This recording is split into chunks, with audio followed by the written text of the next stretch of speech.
Donc bonsoir à tous, on se retrouve pour notre cours numéro 19 sur les halachot de Shabbat toujours. S'il y a des gens qui se connectent pour la première fois, parce que je vois des nouveaux noms, je m'appelle Shimon Marciano, je ne suis pas rabbin. Notre étude elle est basée sur un livre qui s'appelle Halacha Ve'Agada. C'est basé selon la halacha, selon Rav Ovadia Yosef. Quand c'est différent pour les Ashkenazim, on le spécifie et on explique quelle est la différence. Le but, c'est toujours d'apprendre des choses le plus concrètement possible, le plus simplement possible, sans forcément enlever des choses, hein, bien entendu, puisqu'il y a la halakha. Et après, bien sûr que c'est une étude qui peut être toujours approfondie. Mais le but, c'est de connaître pour pratiquer le mieux possible.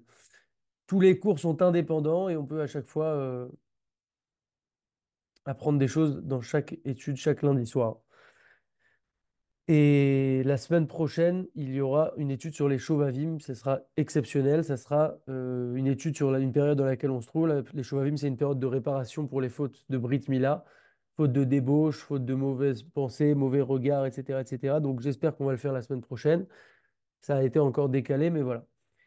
En tout cas, ce soir, bonsoir à tous. On se retrouve pour notre cours numéro 19 sur la halachot de Shabbat.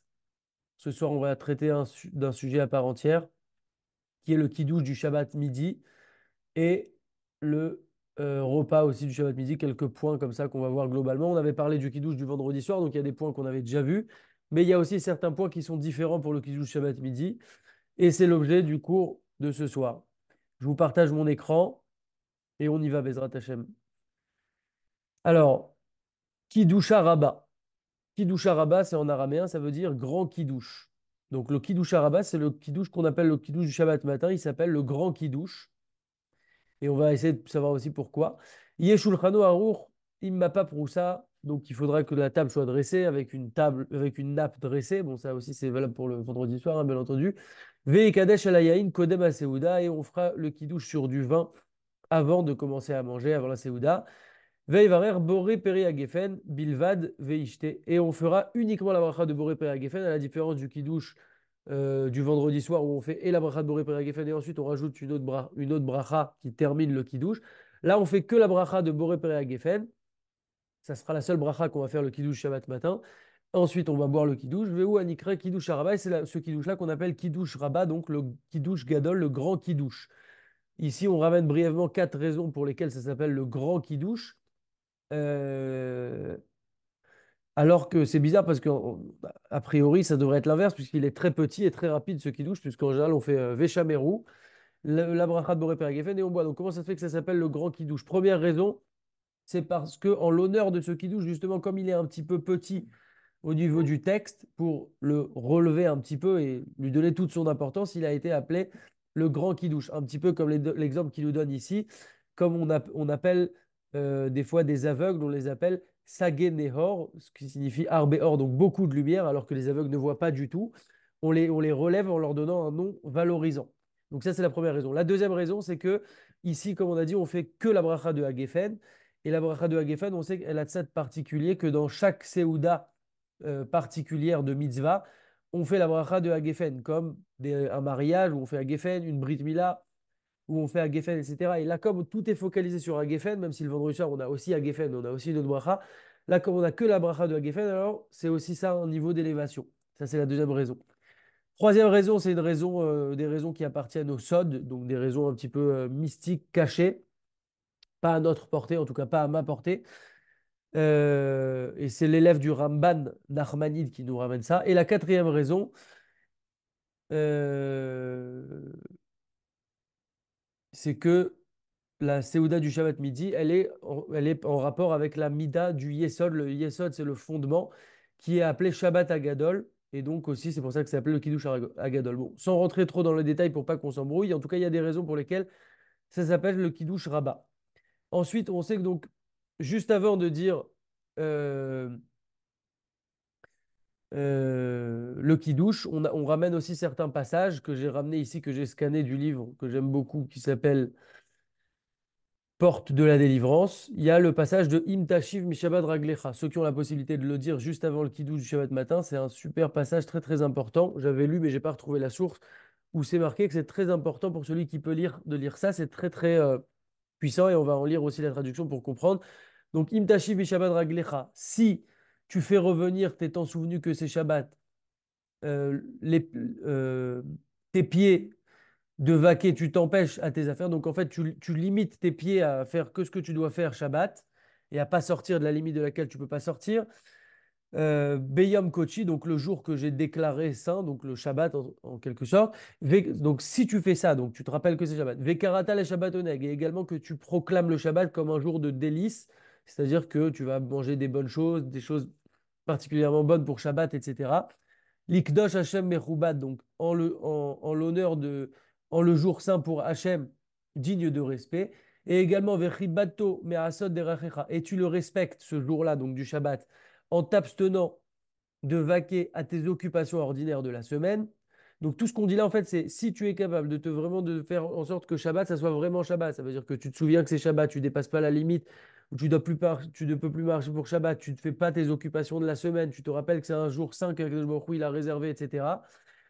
Mibetso Revtsecha, sans t'occuper de tes affaires, Vedaber Davar, et t'entretenir de paroles. Donc on parle ici de paroles interdites à Shabbat. Donc tout ça, c'est en fait l'idée de bien rester dans le concept du Shabbat. Si on est capable de se mettre ces barrières-là, alors à ce moment-là, alors à ce moment-là, Titaranag al Hachem, tu te délecteras en Hachem. C'est à ce moment-là vraiment que tu vas ressentir le plaisir du Shabbat et d'Akadosh Baruch Hu. Ve'irgavdi chal bamot haaretz, et je te ferai chevaucher sur les hauteurs de la terre. Donc ce que ça veut dire, je ne sais pas précisément, mais en tout cas, on voit que c'est des brachot. Donc si tu es capable de faire ça et ça et ça, donc de vraiment donner la kedusha, la sainteté au Shabbat comme il faut, alors, Hachem nous promet des brachot. Je te ferai chevaucher sur les hauteurs de la terre. Je te ferai posséder l'héritage de Yaakov, ton père, car c'est la bouche de l'Éternel qui l'a dit. Donc tout ça, ça fait partie des brachot. Si tu es capable de faire Shabbat, vraiment un Shabbat, c'est-à-dire avec des activités de Shabbat, de ne pas parler de n'importe quoi, de ne pas faire ce qui est interdit, de vraiment de faire Shabbat comme il faut, alors Hachem nous promet des brachot. Et donc c'est un texte important à lire pour celui qui le peut. Ensuite, on fait Veshameru, Veshameru ben Israël Shabbat. Donc on va traduire très rapidement. Et ils observeront, les enfants d'Israël, le Shabbat pour pratiquer les lois du Shabbat pour leur génération. Alliance éternelle entre moi et entre les enfants d'Israël. C'est un signe à jamais. Qu'en 6 jours a fait l'Éternel le ciel et la terre. Donc Hachem, il a fait le ciel et la terre en 6 jours. Ou Bayom Hachevi, le septième jour, il a chômé et il s'est reposé. Ensuite, on dit Alken Berach Hashem et Yom Shabbat ve'ekadesheu. Là, on rajoute un petit verset. Et ensuite, on dit directement Savri Maranan. Au passage, comme on l'avait déjà expliqué une fois, pourquoi on dit Savri Maranan? Il n'y a pas d'obligation C'est-à-dire qu'il n'y a pas de. C'est pas une bracha, Savri Maranan. Savri Maranan, c'est simplement pour appeler l'attention des gens. D'un air de dire attention, là je fais une bracha, parce que quand on fait le kiddush, comme toute bracha où on vient acquitter des gens, il y a une double intention, une intention réciproque. Il y a celui qui va acquitter les gens et il y a les gens qui vont se faire acquitter. Et il faut que chacun ait la bonne intention. Donc celui qui fait le kiddush, il dit Sabri Maranad, sous-entendu attention, pensez bien à vous faire acquitter. Et moi aussi, je pense à vous acquitter. Et donc ça réveille un petit peu les gens. Les gens disent les Chaim, comme ça tout le monde répond qu'ils sont bien là, ils ont l'intention de se faire acquitter. Et ensuite, on fait la bracha, Baruch Hashem le'olam haolam, Boré Pere Geffen. C'est aussi simple que ça pour le Shabbat midi. Très bien. Maintenant, Ta'am Takana Takidouche. Madouat Tzarech le Kadesh Baboker. Pourquoi est-ce qu'on a institué un kidouche pour la Séouda du Shabbat matin? Alokvar Kitchanu, Alayain Beknisat Shabbat Balayla. Voici qu'on a déjà fait un premier kidouche. A priori, on a déjà sanctifié le Shabbat par le kidouche, parce que kidouche, ça veut dire sanctifier. Les Kadesh et Shabbat, c'est ce qu'on fait en faisant le kidouche. On l'a déjà fait vendredi soir, donc a priori, pourquoi on a besoin d'un kidouche le Shabbat matin? Tchouva, réponse. Kedesheye Eker Veshinou Ben Seudat à Shabbat, les Seudat Roll. Pour qu'il y ait une différence entre les repas qu'on peut faire en semaine et les repas qu'on peut faire le Shabbat. Pourquoi? Shari Bechol Boker Choser Levetov, Achar Tfilat Shacharit. Chaque matin, on a l'habitude de manger. C'est quelque chose d'habituel de manger le matin, le midi, c'est des horaires normales où on a l'habitude maintenant de venir manger. Et donc, n'importe qui pourrait venir maintenant et se laver les mains, faire Netilat et faire Amotsi. D'ailleurs, ça arrive, moi personnellement, ça m'arrive tous les matins quasiment, de faire Netilat Yadayim, de manger du pain. Donc, si on n'avait pas fait de kidouche, on aurait fait juste la Séouda, peut-être on n'aurait pas marqué l'attention qu'on vient ici faire ça en l'honneur du Shabbat. On aurait pensé que juste je suis en train de faire mon repas pour moi-même parce que j'ai faim. Et ça n'aurait pas été marqué le fait que c'est chez Sored l'Irvot Shabbat qui fait maintenant cette Séouda en l'honneur du Shabbat. Et donc c'est pour ça, la reine Mekadesh à la Yaïn, c'est pour ça qu'on fait le kidouche sur le vin avant de faire la Séouda, Kedé les yaker pour donner de la valeur, ou les chabed et seudot Shabbat et donner de la valeur et du kavod à la seuda du Shabbat. Teima lifne kiddush, donc goûter quelque chose avant le kiddush. En litorm lifne kiddush, on ne doit pas goûter quelque chose avant le kiddush, on n'a pas la possibilité de goûter quelque chose avant le kiddush. Pour rappel, il y a deux étapes. Donc il y a l'étape où on se lève le Shabbat matin, comme on l'avait dit précédemment. Quand on se lève, bah, c'est comme tous les matins, exactement comme tous les matins. On n'a pas la possibilité de manger avant la tfila. Par contre, on a la possibilité de boire un thé, un café, par exemple, etc. Il n'y a pas de problème. Et donc, ça sera exactement la même chose le Shabbat matin. On pourra prendre une boisson chaude, par exemple, euh, ou un verre d'eau avant la tfila. Par contre, on ne pourra pas manger. Donc, ça, c'est exactement la même chose le Shabbat.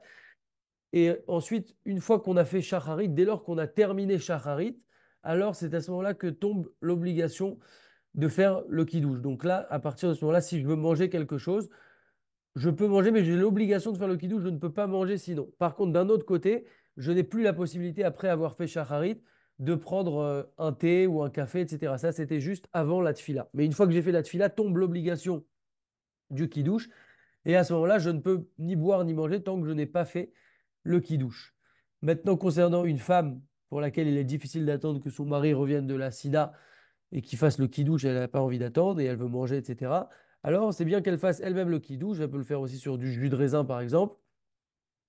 Il faudra au moins qu'elle mange, si elle fait kidouche sur du jus de raisin, soit elle boit 86 millilitres de jus de raisin, soit elle mange 27 grammes de mésonotes à partir des 5 céréales, donc 27 grammes de gâteau, par exemple, parce qu'on a une notion qu'on avait vue déjà qui s'appelle kidouche bimkom seouda, c'est-à-dire que pour valider un kidouche, pour qu'il soit valide, au-delà de lire le texte, il faut qu'on ait une séouda à la place à l'emplacement où on fait le kidouche, juste après qui va venir valider rétroactivement le kidouche qu'on a fait. Pour qu'un kidouche marche, il faut que sur place, soit on boit 86 millilitres de vin ou de jus de raisin, soit on mange au minimum 27 grammes de gâteau. Donc si elle fait ça, il faut qu'elle rentre dans une de ces deux options-là. Donc si elle veut du jus de raisin, elle peut juste goûter une petite goutte, mais il faut qu'elle mange au moins 27 grammes de gâteau. Donc elle peut faire ça.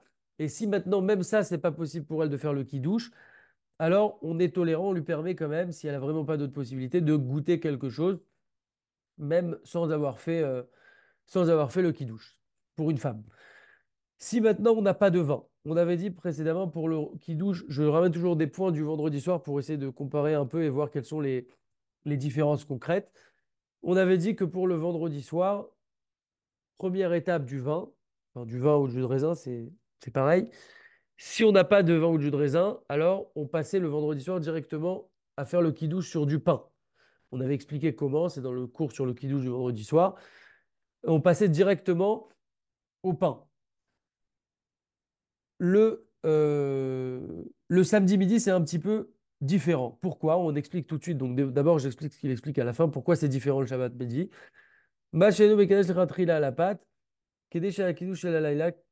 Attendez. Machenu mekadesh lechatchila à la pâte. Kedin Akidouche El Laïla, Keshen Lo Yaïd. Donc pourquoi c'est pas le même fonctionnement le samedi midi? Ça veut dire que dès lors qu'on n'a pas de vin ou de jus de raisin, pourquoi on passe pas tout de suite après au pain? Mais Pene chez Kiddush Hayom, Barak, Kede la Rasot, Eker Ben Seudat Shabbat, les Seudat Roll. On a dit que toute la raison pour laquelle on fait le Kiddush le Shabbat midi, c'est vraiment, on n'est plus vraiment dans l'obligation de sanctifier le jour, de l'Ekadesh et à Shabbat, puisque ça, on l'a déjà fait le vendredi soir. Mais c'est surtout le Shabbat midi pour venir marquer une différence avec notre repas de Chol, pour qu'on vienne distinguer un repas de Chol. Sinon, comme on a dit, on peut se dire, bon, bah, je me lave les mains, je fais motzi et c'est mon repas normal. Pour montrer que c'est une Séouda de Shabbat et qu'il y a un honneur à donner à cette Séouda de Shabbat, c'est pour ça qu'a été mis en place le Kiddush du Shabbat midi. Or, le Shabbat midi, Nimtza chez Mashke chez Kadesh Alav, Kodem Asouda. Ok. Donc, le Shabbat midi, c'est quelque chose de classique de venir manger du pain, puisque c'est un moment où on mange du pain sans aucun problème. C'est le moment du matin, de l'après-midi, etc. Et donc, si je mange du pain, ça ne vient pas spécialement marquer que je le fais vraiment pour la mitzvah de faire le kiddush. Le vendredi soir, vous allez me dire peut-être que ça peut être c'est classique aujourd'hui de manger du pain le soir, mais c'est la coutume de base, c'est de manger du pain plutôt le matin, le midi, etc. Donc c'est pour ça que le vendredi soir, on acceptait que ça soit quand même remarquable que si on prend du pain, on accepte, attendez, excusez-moi une seconde, que je m'embrouille pas.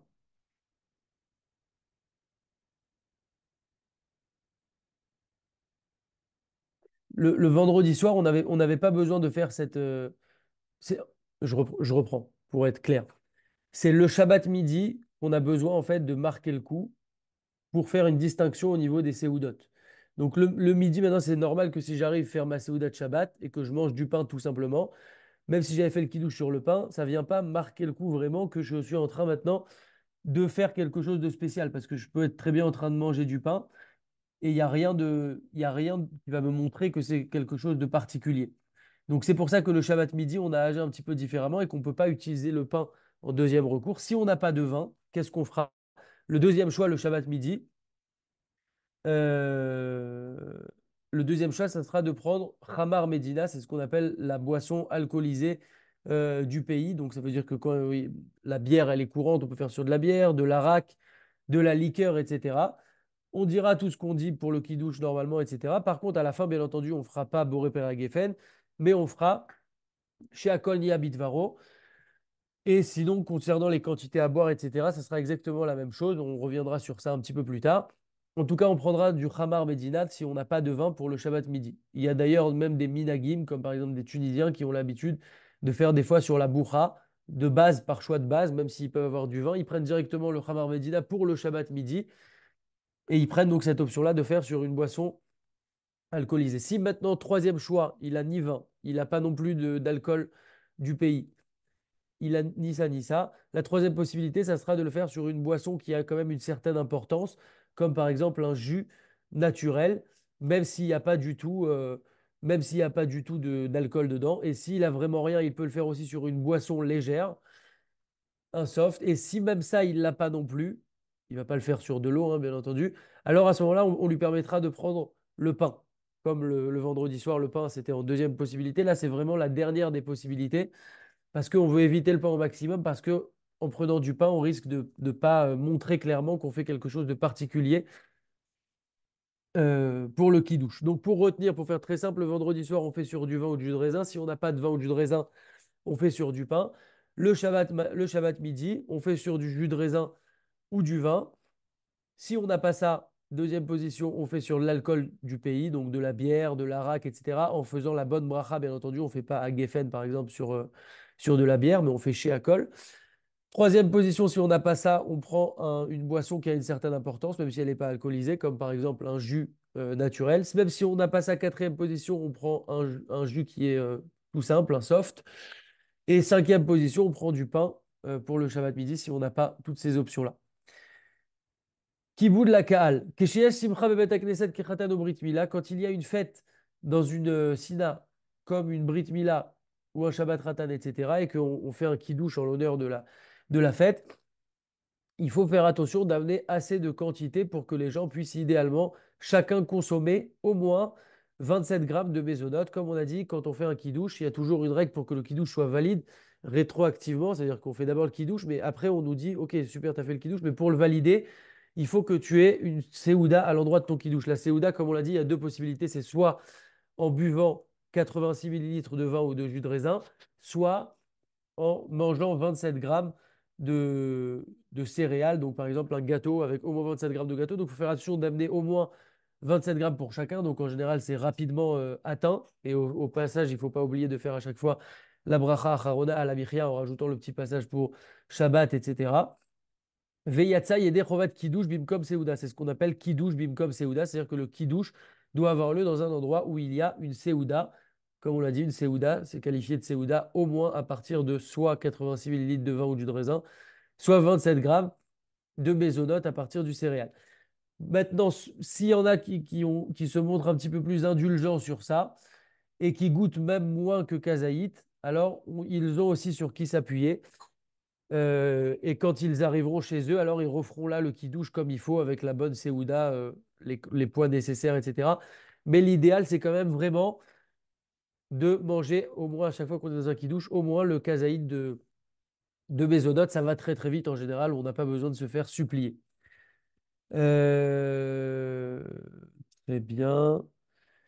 Ici, il y a une petite histoire qui est très sympa, qui est très courte, qui n'a pas de rapport avec notre halakha, mais qui est en rapport avec Shabbat.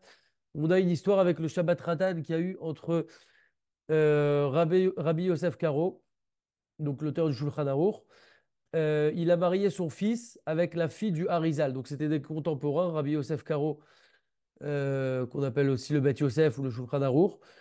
Il a marié son fils avec la fille du Harizal, il y a à peu près 500 ans comme ça. Et donc c'était le Shabbat Ratan. Et ils étaient donc tous à la Sida, ils étaient dans la Sida du Shulchan Aruch. Et ils étaient comme ça pendant la Tfila. Et après qu'ils aient remis les Sefer Torah en place, il y a le Shamash qui est venu informer le Shulchan Aruch, donc Rabbi Yosef Karo, que la clé de la cuisine, donc là où il y avait toute la nourriture, la clé avait été perdue. Donc le Rabbi Yosef Karo, il était embêté, il a commencé à essayer de réfléchir, de chercher, de comprendre, et, et il a pas trouvé de solution. Et donc lui, il a fait Moussaf avec le Tzibour, mais il était un peu préoccupé comme ça. Et après la tfila de Moussaf, le Harizal, donc qui mariait sa fille avec son fils, est venu le voir et il lui a dit pourquoi est-ce que tu es là-bas Kvodo Mitztaher, pourquoi votre honneur, pourquoi est-ce que vous êtes angoissé, préoccupé? Il lui a dit la clé, elle se trouve dans tel et tel endroit. Effectivement, ils ont trouvé là-bas la clé. Et en revenant, le Shulchan Aruch, il demande au Harizal, il lui dit, mais d'où t'as su que la clé, elle a été perdue? Au passage, d'où t'as su aussi où se trouvait la clé. Mais déjà, d'où t'as su que la clé, elle était perdue? J'ai rien dit. Il est venu, le Shamash, il est venu me le chuchoter à l'oreille, quoi. Personne n'a entendu. Et le Harizal, il lui a dit, sache que quand un homme, il prie avec Kavana, donc il dit un homme, hein, il parle pas ici que du Shulchan Aruch, il dit de manière générale, quand un homme, il prie avec Kavana, alors il y a une colonne de nuées du ciel qui descend jusqu'à sa tête comme ça. Et aujourd'hui, j'ai vu qu'à Shacharit, à la prière de Shacharit, tu avais cette colonne-là. Et ensuite, à Moussaf, par contre, j'ai vu que tu n'avais pas cette colonne-là, cette nuée-là. Elle s'approchait, elle remontait, elle s'approchait, elle remontait. Donc, c'est le Harizal qui voyait ça, hein. Nous, on n'est pas en mesure de voir ça, mais ce concept existe bien chez toute personne, apparemment. Et il dit, j'ai vu qu'à Moussaf, il y avait quelque chose, il y avait un problème. Ça montait, ça descendait, mais ça se stabilisait pas, quoi. Et donc, je me suis dit qu'apparemment, il y a quelque chose qui te dérange. Et à ce moment-là, il dit, j'ai vu par Ruach HaKodesh que c'était le problème de la clé. Et j'ai vu que la clé, elle était dans cet endroit. Et donc après, c'est comme ça qu'ils ont pu aller trouver la clé. Euh, Eno Yodé Ale Kadesh, Miché Eno Yodé Ale Kadesh, quelqu'un qui ne sait pas faire le kiddush, donc le kiddush Ayom, donc le kiddush du samedi midi toujours. Dainu Sheno Yodé Ale Vare Boré Père Geffen, donc c'est quoi de pas faire de pas savoir faire le kiddush et de pas savoir faire la bracha de Boré Père Geffen, puisque le kiddush se résume à ça. Rachaï Chavero, les Kadeshlo, alors il peut demander à quelqu'un qui lui fasse le kiddush. Euh, et c'est l'occasion de rappeler deux petits points qu'on avait vus précédemment et qui sont valables ici, que je rappelle ici, très important. Premièrement, euh, on a bientôt fini. Quand quelqu'un va faire le kiddush, donc il y a deux éléments en fait dans le kiddush. Il y a non seulement il faut boire ce qu'on appelle melolugmav, donc melolugmav c'est littéralement pour remplir une joue, et c'est ce qu'on considère comme rov revi'it, la majorité d'un revi'it, donc la majorité de 86 centilitres. Cette quantité-là, donc on est obligé de boire ça, donc pour avoir l'idée, c'est remplir à peu près une joue. Ça, dès qu'on fait le kidouche, on est obligé de goûter au minimum ça. La deuxième chose, c'est la chose qu'on a dit tout à l'heure, qu'on est obligé de faire une séouda à l'endroit du kidouche pour valider rétroactivement le kidouche, soit en buvant 86 millilitres de vin. Donc, admettons que quelqu'un veut faire les deux d'un coup, bah, il boit 86 millilitres de vin et donc forcément qu'il a Mélolugmav, puisque c'est un peu plus de la moitié de 86, et aussi il a validé la Séouda. Mais en général, c'est assez difficile de boire tout ça de vin d'un coup. Mais en général, ce qu'on fait, c'est que la deuxième option, c'est qu'on va goûter au moins, donc Mélolugmav, une bonne joue remplie de vin, donc au moins la moitié, plus de la moitié de 86 millilitres. Et après, on va manger au moins 27 grammes de kazaït de mésonotes à partir de céréales pour valider le kiddush. Donc ça, c'est deux éléments qui sont distincts euh, au niveau du kiddush. Ça, c'est la première chose. Maintenant, si on va acquitter quelqu'un, on a un klal que Kol Israël Arvim Zelazé, ça veut dire que on est tous responsables les uns des autres, et c'est pour ça qu'on a le droit, même si on a déjà fait Kiddush par exemple, ou même si on va refaire Kiddush par exemple, on a le droit maintenant de venir et d'acquitter quelqu'un qui ne sait pas le faire, même si moi je l'ai déjà fait, parce qu'on a ce principe qu'on est tous liés, et que donc dès lors que quelqu'un a besoin que je lui fasse le Kiddush, c'est comme si moi-même j'avais un manquement Et donc, on s'appuie sur ça pour pouvoir acquitter quelqu'un et refaire le kidouche sans aucun problème pour quelqu'un qui ne l'aurait pas fait. Donc, maintenant, moi, je fais le kidouche pour quelqu'un. Comment ça se passe? Donc, ça, on le rappelle ici, mais c'est valable pour, euh, pour l'autre kidouche aussi du vendredi soir ou de manière générale. Yachol Adam le Kadesh le Chavero, chez nous, Yodé le Kadesh. Quelqu'un peut faire le kidouche pour son ami qui ne sait pas faire le kidouche.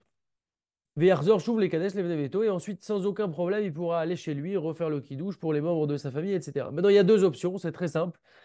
Première option, chez Ishte Revit Yahin, qui boit un Revit de vin, donc un Revit 86 millilitres de vin. Et à ce moment-là, ça lui est compté comme Kiddush Bimkom Seouda, puisqu'on a dit toujours la même notion qui est très simple, c'est que là où on fait le Kiddush, pour valider le Kiddush rétroactivement, il faut que je bois 86 millilitres de vin ou de jus de raisin, soit je mange un kazaï de maisonnade. Donc admettons que là, moi, je veux juste acquitter quelqu'un du Kiddush, mais pour acquitter, il faut que moi-même, le Kiddush, il marche. Donc il faut absolument que je fasse la Seouda. Pour pouvoir goûter, il faut que le Kiddush ait marché. Et pour que le kidouche ait marché, il faut que je bois 86 millilitres de vin. Donc ça, c'est la première option. Et donc moi, j'ai été acquitté du kidouche et donc j'ai pu acquitter aussi la personne en face de moi du kidouche parce que j'avais besoin de faire kidouche pour elle. Et après, comme on a dit, sans aucun problème, je peux refaire kidouche chez moi. Ou alors, la deuxième option, c'est que maintenant, moi, je vais faire kidouche pour quelqu'un, mais je ne veux pas du tout boire de vin maintenant. J'ai pas envie, ou je ne peux pas, ou je n'ai pas cette possibilité. Je veux juste l'aider pour pouvoir lire le texte, mais concrètement, je le fais pour elle, mais donc c'est quand même quelque chose d'important. Donc je fais juste le texte du kidouche, je ne goûte absolument rien, mais par contre celui qui écoute, lui, il doit boire au moins, comme si c'est lui qui goûtait en fait, il doit boire au moins une joue Melo Lugmav, donc au moins la moitié d'un révi, donc au moins la moitié de 86 millilitres euh, de vin ou de jus de raisin. Donc première option, je fais le kidouche et je bois 86 millilitres de vin. Et donc à ce moment-là, j'avais le droit effectivement de boire puisque mon kidouche a été validé parce que j'ai une Seouda par la boisson à l'endroit où j'ai fait le kidouche. Ou deuxième option, je lis juste le texte du kidouche et c'est la personne qui avait besoin d'être acquittée qui a entendu. Moi, je ne goûte rien et elle devra goûter euh, au moins une demi-joue de vin ou de jus de raisin, sans parler du fait qu'après aussi, elle est obligée de, pour valider son kidouche, ça c'était par rapport à moi pour pouvoir faire le kidouche pour elle, mais elle après pour valider son kidouche, c'est toujours le même principe, elle est obligée de manger 27 grammes de mésonote à partir du céréal ou, 86, ou boire 86 millilitres de vin ou de jus de raisin. Donc elle peut le faire d'un coup, boire directement 86 millilitres de vin ou de jus de raisin, ou faire comme la plupart des gens en général, c'est de prendre une petite gorgée de vin, donc au moins une joue, et après de compléter en faisant une seouda avec au moins 27 grammes de mésonotes. Donc voilà, ça c'était pour ce rappel, c'était important. Euh, pour terminer,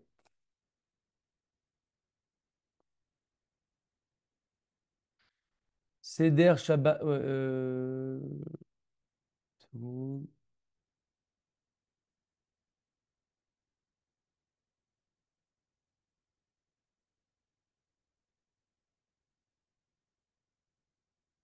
Donc tout ce qu'on dit là, que par exemple quelqu'un peut faire le kidouche sans rien goûter et l'autre va goûter directement au moins une joue, c'est juste parce que c'est parce qu'ici il y a une mitzvah particulière de faire le kidouche. On ne peut pas faire ça sur une bracha par exemple n'importe laquelle. Quelqu'un par exemple il ne sait pas faire Boré Peri Haetz, alors moi je fais Boré Peri Haetz et lui il goûte l'olive. Non, ça n'existe pas. Toute cette permission-là, elle est donnée uniquement parce que c'est une mitzvah de faire le kidouche. Concernant la Séouda, la journée de Shabbat, la Séouda de Shabbat, quelques points pour terminer. Quand on fait le motzi de la Séouda du midi, et c'est aussi valable pour le soir d'ailleurs, il faut toujours manger, et d'ailleurs il faut le manger dès le début parce qu'il y a différents avis, mais il faut le manger dans un temps assez limité. Donc le conseil, c'est toujours de le manger dès qu'on fait motzi, c'est pas très long et c'est rapide et au moins on est sûr de faire les choses bien. On doit manger au moins kabetza, donc kabetza c'est au moins 60 grammes. Donc une pita classique, pour que vous ayez une idée, ça fait à peu près 100 grammes. Donc 60 grammes, c'est un petit peu plus que la moitié d'une pita. C'est pas énorme quand on prend un morceau de challah. En général, ça va assez vite, mais c'est très important de manger ces deux kazaïts-là, donc kabetza, pour retenir 60 grammes de pain, pour que ça soit un repas fixe. Maintenant, si ça lui est difficile de manger ces 60 grammes de pain et qu'il sait qu'il peut manger, lui, par exemple, que 27 grammes, donc que un kazaït de pain, alors à ce moment-là, il faut le savoir de base parce qu'à ce moment-là, quand on va faire des tilat yadayim, il ne faudra pas faire la bracha de Al des tilat yadayim. Quand on fait la bracha de Al des tilat yadayim, c'est uniquement quand on va manger au moins 60 grammes de pain. Ici, il nous dit que c'est bien de manger l'œuf qui est dans le chamin de Shabbat, donc dans la dafina ou le tchoulen, ou enfin, appelez ça comme vous voulez selon vos tendances. Pour le oneg Shabbat, pour le délice du Shabbat, c'est quelque chose qui est ramené comme ça, ramené dans le yafé la lèvre. C'est bien de manger particulièrement l'œuf du Shabbat. Bon, en général, on mange tout dans le plat, mais voilà, c'est toujours bien. Et il y a une histoire un jour avec le César qui a dit à Rabbi Yehoshua ben Hanania, il lui a dit pourquoi vos repas du Shabbat, ils sentent si bon, ça a l'air tellement succulent, délicieux, etc. Et Rabbi Yehoshua ben Hanania, il lui a dit, on a une épice spéciale qu'on a le Shabbat. Et on a une épice spéciale et son nom à cette épice, c'est le Shabbat. Et on met cette épice-là et ça se fait tout seul. En fait, c'est comme ça que ça fonctionne. Alors le César, il n'a pas compris. Il a cru que c'était vraiment le nom d'une épice. Il lui a dit, alors, est-ce que tu peux donner de cette épice? Et il lui a dit, tout celui qui garde Shabbat, alors il a automatiquement cette épice-là en quelque sorte. Et tout celui qui garde pas Shabbat, il peut pas l'avoir. Donc ça sert à rien de... Voilà, il lui a fait comprendre que c'était réservé aux Juifs. Donc on sait que les plats du Shabbat, ils ont un goût spécial et c'est pas pour rien. Il y a aussi il y a aussi une histoire avec un juif un jour qui a posé ses yeux sur une Goya. Et petit à petit, il s'est accroché avec cette Goya. Et cette Goya, elle a accepté d'être avec lui qu'à une seule condition, c'est qu'il renie complètement sa religion. Et petit à petit, lui, il s'est laissé embrouiller. Et finalement, il a décidé que c'est bon, il a abandonné complètement sa religion de juif, enfin, entre guillemets, parce qu'on ne peut pas ne plus être juif, ça n'existe pas. Et il a été prêt à tout abandonner. Et il y a un ami à lui qui est venu le voir et il lui a dit avant que tu fasses ça, voilà, de tout renier, etc., viens voir le Rave. Peut-être il va te parler, peut-être ça va te convaincre. On sait jamais quoi. Alors ce juif-là, il a. Attendez une seconde parce que j'ai plus la page. On a presque fini, hein. C'est fini. Ce juif-là, il a accepté. Il s'est laissé convaincre par son ami d'aller voir le Rave. Et il est venu voir le Rave. Le Rav, il lui a parlé, il lui a parlé, il lui a parlé. Mais lui, il est resté complètement bouché, fermé sur sa décision. Et ça, il va pour sortir de chez le Rav, quoi. Et le Rav, il lui a dit D'Alecha, sache, Im Tamir Datecha, si tu renies maintenant ta religion, Betsa Shel Chamin lo lecha. L'œuf de la daf, en quelque sorte, l'œuf du Chamin, tu ne l'auras plus. Et on ne sait pas comment c'est une vraie histoire, hein, mais on ne sait pas comment il a entendu cette menace en quelque sorte du Rav. Le Rav a essayé ça comme ça, il sortait maintenant, il n'avait plus rien à lui dire. Peut-être il lui a dit ça sur un ton un petit peu pour rigoler ou pour essayer ce qu'il avait essayé. Et bizarrement, ça a fait un effet à ce juif-là.